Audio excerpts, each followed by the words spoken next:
जय महाराष्ट्र. सध्या राज्याचं अर्थसंकल्पीय अधिवेशन सुरू आहे.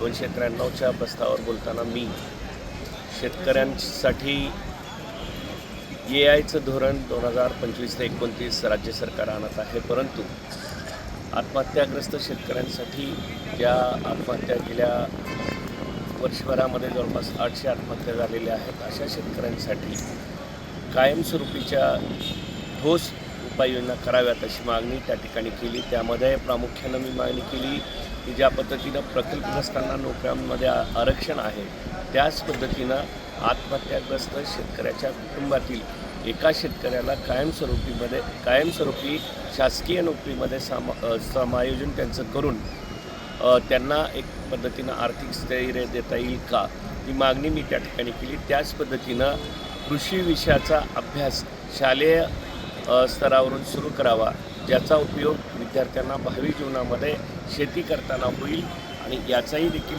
सरकारने विचार करावा, अशी मागणी या प्रस्तावावर बोलताना मी केलेली आहे.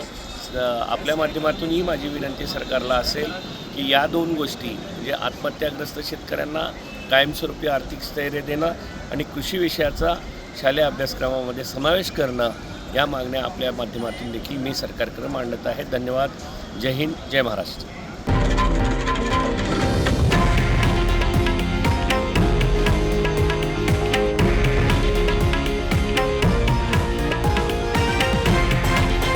हे आहे देशातील नंबर 1 न्यूज नेटवर्क आणि आपण पाहत आहात TV9 मराठी, एकमेव.